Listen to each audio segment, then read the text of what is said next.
आजकल social media पे हर दूसरा स्क्रॉल करते ही तुम्हें एक अंकल जरूर दे जाएंगे जो कि ऑल्टो, वैगनर या फिर आइटन के प्राइस में Audi A4, Audi A6, BMW 5 series या फिर मर्सिडीज C क्लास बेच रहे हैं। लेकिन आपने भी इन सारी वीडियोस को देख के कभी ना कभी दिलचस्पी तो जरूर जताई होगी। लेकिन आज हम जानने वाले हैं कि क्या ये सच में भी ऐसा हो रहा है। क्या दिल्ली में सच में सेकंड मार्केट कुछ इतना ज्यादा बड़ा है, या फिर कुछ ऐसी चीजें हैं कि आपको वहां पर सच में इतने सस्ते प्राइसेस में गाड़ी मिल रही है।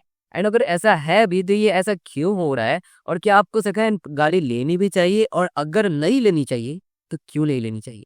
और इसके साथ साथ हम बोनस पॉइंट ये भी डिस्कस करेंगे कि अगर आपने मन बना लिया है कि हाँ लेना ही है, तो आपको क्या क्या चीजें ध्यान में रखनी चाहिए। तो hey, this is Avish Shrivastava, you are welcome to the channel. Let's start this video. तो चलो सबसे पहले इस मिस्ट्री को सॉल्व करते हैं कि दिल्ली में इतने सस्ते कार्स आती कहाँ से। So as we all know, India का कैपिटल है दिल्ली, एंड दिल्ली में है अंधा पैसा, क्योंकि mostly billionaires and millionaires Delhi से ही है। हेड अगर आपने देखा होगा कि मिलियनर्स एंड बिलियनर्स के पास बहुत ही सारी कार्स भी रहती हैं, लेकिन दिल्ली की गवर्नमेंट ने कुछ ऐसा रूल या फिर ऐसी पॉलिसी लाई है, सॉरी सेंट्रल गवर्नमेंट ने, कि दिल्ली में जितने की सारी डीजल कार है उनकी लाइफ सिर्फ और सिर्फ 10 साल है। अब वो कोई भी कार हो सकती है, from Alto to Rolls Royce, ठीक है। लेकिन वहीं पर हम पेट्रोल कार की बात करें तो उनकी लाइफ होती है कुछ 15 साल। और यहीं पर उन्हें ना चाहते हुए भी, मिलियनर्स या फिर बिलियनर्स को ना चाहते हुए भी, अपने प्रीमियम कार, अपनी लग्जरी कार्स को बहुत ही कौड़ियों के दाम में बेचनी पड़ रही है। लेकिन अगर हम अदर स्टेट्स की बात करें, लाइक कोलकाता, चेन्नई, मुंबई, वहां पर ये जो 10 ईयर्स का पीरियड है, वहां पर इसी पीरियड को 15 ईयर तक बना दिया गया है। इसका मतलब जो कार दिल्ली में अब स्क्रैप हो गई है या फिर बैन हो गई है, आप वही कोलकाता या फिर मुंबई जैसे सिटी में और भी 5 साल चला सकते हो, जिसकी वजह से इन कार्स का प्राइस इतना ज्यादा सस्ता है। लाइक एन एग्जाम्पल बताता हूँ, एक ऑल्टे या फिर एक स्विफ्ट का एग्जाम्पल लेते हैं। स्विफ्ट का प्राइस ऑलमोस्ट 8 to 9 लाख पड़ जाता है ऑन रोड, और उतने में ही आप एक Audi A6 ले सकते हो, वो भी 2015 की।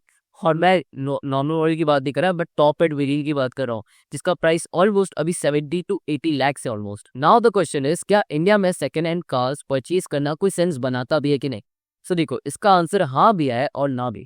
क्योंकि देखो, इंडिया में जो सेकंड हैंड कार्स के जो बायर है ना, या इसकी जो मार्केट है, उसमें मेनली दो तरीके के बायर्स होते हैं। पहला बायर कुछ ऐसा होता है जो कार्स असल में खरीदना चाहता है, लिटरली वो कार खरीदना चाहता है या फिर कार का मॉडल खरीदना चाहता है। जैसे कि इनका जो परसेप्शन होता है वो होता है कि 4 से 5 साल पुरानी कार हो, एंड कार की मेंटेनेंस या फिर क्वालिटी या फिर कार के ऊपर ये पैसा देना चाहते हैं।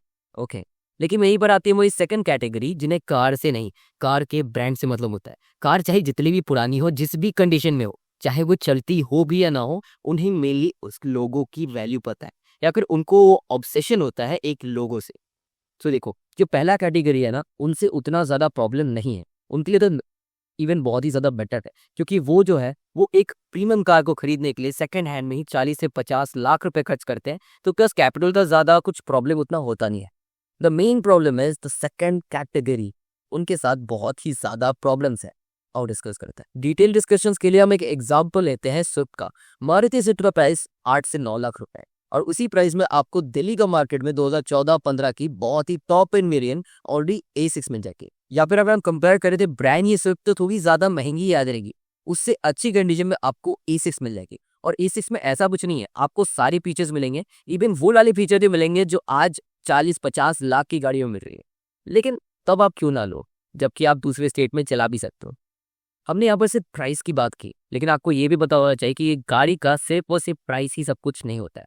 इस गाड़ी को आप मिनिमम खरीद रहे हो 8 से 9 लाख रुपए में या फिर 10 लाख में, तो आप इस गाड़ी को कम से कम 4 से 5 साल तो चलाने ही वाले हो, ठीक है। अब अगर हम ऑफिशियल वेबसाइट पे सर्च करें तो एक स्विफ्ट की ईयरली मेंटेनेंस कॉस्ट या फिर एक सर्विस की कॉस्ट होती है ऑलमोस्ट 4000 रुपीज। लेकिन यहीं पर एक Audi A6 का आपको मेंटेनेंस कॉस्ट बताऊं तो ऑफिशियल वेबसाइट के अकॉर्डिंग ये जाता है 55,000 पर सर्विस। मतलब अगर हम यहाँ पर सर्विसिंग में देखें तो 13 टाइम्स का डिफरेंस है। और यहाँ पर कर सकते हो, और यहाँ पर ऐसा भी है कि स्विफ्ट की तरह आप किसी अपने राज्य मैकेनिक को बुला लो और बोलो कि मेरी गाड़ी को या फिर Audi A6 को ठीक कर दो, ऐसा नहीं हो सकता। Audi A6 in German car है, एंड इसमें बहुत ही ज्यादा स्पेसिफिक और बहुत ही सारे दिमाग घुमाने वाले पार्ट्स लग रहते हैं, जो मोस्टली एक नॉर्मल मैकेनिक के दिमाग से परे होता है। तो ऐसा नहीं है कि इन कार्स का आफ्टर मार्केट कुछ सर्विस होता नहीं है, बट ऑलमोस्ट ऐसा नहीं कराना चाहिए, क्योंकि most of the luxury cars की यही एक ब्रांड वैल्यू होती है कि आप वहां पर उसकी सर्विसिंग कैसी करा रहे। तो सर्विसिंग कॉस्ट इनकी बहुत ही ज़्यादा होती है, और अगर आप किसी लोकल मैकेनिक से भी कराओगे तो एक नॉर्मल कार के बहुत ही ज़्यादा उसे चार्ज किया जाता है। और अभी तक मैंने सिर्फ और सिर्फ एक जनरल सर्विस के बारे में बात किया था, लेकिन अगर गाड़ी में एक मेजर डिफेक्ट आता है या फिर मेजर एक्सीडेंट होता है गाड़ी का, तो ऑलमोस्ट उसमें जितना कॉस्ट आएगा ना उतने में आप एक नई ऑल्टो खरीद सकते हो। लिटरली एक ऑल्टो आ जाएगी उतने में। लेकिन अगर आप सोच रहे हो कि आफ्टर मार्केट करा लेंगे किसी एक दूसरे मैकेनिक से, लोकल मैकेनिक से, तब भी ऑलमोस्ट 4 से 5 गुना ज़्यादा प्राइस आएगा, क्योंकि ये होती है जर्मन कार्स एंड इनके पार्ट्स उतने ही ज़्यादा मुश्किल होते हैं मिलने, और मोस्टली इनके जो पार्ट्स होते हैं वो इम्पोर्ट किए जाते हैं, जिसकी वजह से इनके पार्ट्स बहुत ही ज़्यादा महंगे होते हैं, और आपका जो लोकल डीलर भी है ना या फिर लोकल सर्विसिंग भी है, वो भी आपको सस्ते में नहीं करके दे सकता चाहकर भी। और तुम जितना भी ज़्यादा ट्राई कर लो कि गाड़ी अच्छी लूँगा, उसको अच्छे से मेंटेन करूँगा, लेकिन 10-11 साल पुरानी मशीन में डिफेक्ट तो आई है, आप लिख के ले लो, क्योंकि ये एक मशीनरी है, not a human body. Human body में तो और जल्दी आता है डिफेक्ट, इवनली ये मशीन है तो इसमें भी डिफेक्ट आते रहेंगे। तो आपको ये सारी चीज़ें ध्यान में रखनी है। और अगर हम टायर्स की बात करें ना, अगर डिफेक्ट नहीं भी आया, मान लो टायर्स तो खराब होंगे, टायर्स का प्राइस भी ऑलमोस्ट 2 से 3 गुना ज़्यादा ही रहता है। नाउ द सेकंड पॉइंट, आपको ये भी पता होना चाहिए कि इन कार्स में जो फाइनेंस या फिर लोन का जो चेक मामला होता है, वो उतना ईजी नहीं होता जितना कि एक न्यू कार में होता है। मोस्टली अगर बात करूँ, मोस्टली जो सेकंड हैंड डीलर्स है उन पे तो बैंक डील ही नहीं करती। तो आपको तो पहले ये खोजना पड़ेगा कि आप जिस डीलर से कार ले रहे हो वो फाइनेंस करवा के भी देगा या उसकी कार से फाइनेंस ही नहीं होगा। एंड अगर फाइनेंस होता भी है तो आपको ज़्यादा डाउन पेमेंट देना पड़ता है, और अगर ज़्यादा डाउन पेमेंट भी दे रहे हो तो यूज्ड कार होने की वजह से इसमें आपको इंश्योरेंस भी ज़्यादा का कराना पड़ेगा, क्योंकि ये प्रीमियम सेगमेंट की कार है। और इसके साथ अगर हम बात करें इंटरेस्ट रेट की, तो इंटरेस्ट रेट का तो कुछ ऐसा ही है। अगर आप एक न्यू कार खरीदने जाओगे तो इंटरेस्ट रेट आपको कम लगेगा, लेकिन यहीं पर अगर आप एक यूज्ड कार खरीदने जाओगे तो आपको इंटरेस्ट रेट्स ज़्यादा देने पड़ते हैं। Let's come to the third point, आपको हमेशा गाड़ी देखनी पड़ेगी कि उसकी ओनर्स कितने रह चुके हैं। मोस्टली आपको तो मैं सजेस्ट करूंगा कि एक फर्स्ट ओनर कार ही लो, जो सिर्फ और सिर्फ एक ओनर ही पहले रखा हो। लेकिन अगर आपकी कार आप और सस्ते में लेना चाहते हो और आपको दिख रहा है कि इसके 2 या 3 ओनर्स पहले भी रह चुके हैं, तो मोस्टली कुछ ऐसा होता है कि फर्स्ट ओनर के बाद जो भी एक न्यू ओनर रहता है, एक लग्जरी कार हो या कोई भी कार हो, उसको बहुत ही ज़्यादा रफली यूज़ करता है, एंड इसमें बहुत ही ज़्यादा चांसेस होते हैं कि उस कार में एक्सीडेंट वगैरह भी हुआ हो। और डीलर्स आपको ये चीज़ कभी भी नहीं बताएंगे। वो किसी एक लोकल मैकेनिक से उस एक्सीडेंट को बहुत ही अच्छे से साफ सफाई करके आपको भेज देते हैं, आपको पकड़ा देते हैं और बोलते हैं कि एक बहुत ही ज़्यादा ब्रांड न्यू कंडीशन में कार है।